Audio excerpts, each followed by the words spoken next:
મારું નામ ગવાંદે મહેન્દ્રભાઈ છે।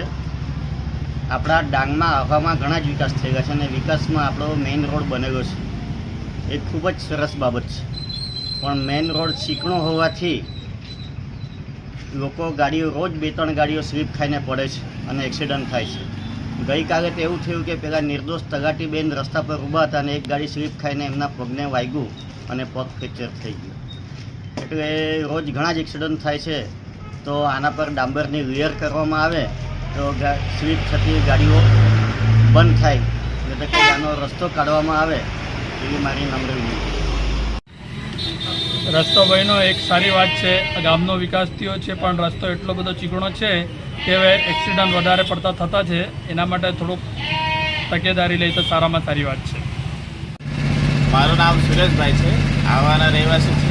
અહીંયા આપણા આહવાના ફુવારા સર્કલથી કલેક્ટર કચેરીના સર્કલ સુધી જે રસ્તો બન્યો છે સારો છે, પણ લીસો થઈ ગયેલો છે, એના કારણે લોકો બાઇક પર સ્લીપ થતા છે અને એમને તકલીફ પડતી છે। એટલે અમારી વિનંતી છે ગામ લોકોની કે રસ્તો પર ડામર એક છત લગાવવા વિનંતી। મારું નામ ઇલાદર ભગવાન ગોંડે। અમે જણાવવાનું કે આ જે આહવામાં રોડ બનેલો છે મેઇન રોડ એ ઘણો જ ચીકણો છે, જરાક પણ પાણી પડે એટલે બાઇકો સ્લીપ થાય છે અને નિર્દોષ લોકો સાઈડમાં હોય તેના પર આવી પડે છે। ગઈકાલની ઘટનામાં તેવું જ થયેલું છે, તો આના પર જો ડાંબરની રેલ બનાવવામાં આવે તો ઘણું સારું પડે। અને ચોમાસામાં તમે વિચાર કરો કેટલા લોકો પડશે, તો આ જલ્દી સત્વરે ડાંબરની રેલ બને તો ઘણું સારું। ભાઈ એસ સુરવંશી, આહવાનો ગામનો રસ્તો સારો બનાવેલો છે પણ ચીકણો થઈ ગયેલો છે, તો આ એક્સિડન્ટ બહુ થતા છે। એના માટે કંઈ કાર્ય કરવા માટે જરૂરી છે, કંઈ ડામર બીમર નાખે તો સારું। મારું નામ કમલેશભાઈ નાયકડા। આપણા આહવાનો મેઇન રોડ બહુ સરસ બનાવ્યો છે, પણ એ ચીકણો હોવાથી કોઈ પણ ગાડી સ્લીપ ખાઈ જતા છે અને આમ આદમી કોઈ બી આમ જનતા પડતી છે, લાગતું છે। એના માટે એના પર કોઈ ડામરનું કોઈ આવે ને કંઈ થાય એ માટે કંઈ કરવું જોઈએ તંત્રએ। હું એડવોકેટ દીપકભાઈ ચૌધરી આહવા ગામમાં રહું છું।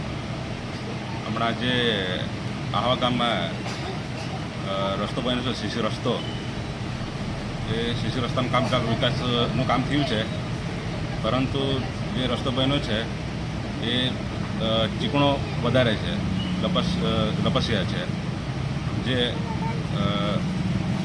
રોજ એના હિસાબે જે એક્સિડન્ટ થાય છે। અને જે કિસ્સો ગઈકાલે બન્યો એમાં જે મારા ઘરના પરિવારના સભ્ય હતા એમને આપણે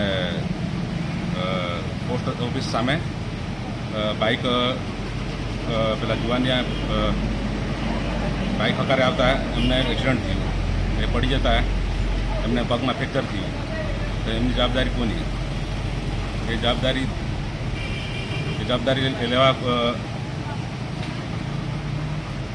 લેવા માટે જવાબદાર કોણ છે? તંત્ર જવાબદાર છે કે પછી કોણ જવાબદાર છે? એટલે અમારે કહેવાનું એટલું જ છે કે એ રસ્તાનું કઈ જગ્યા પર ડિવાઈડર મૂકે સરકાર શ્રી, અને એવી જાનહાનિ થાય નહીં એ રીતે અમે ઈચ્છીએ છીએ।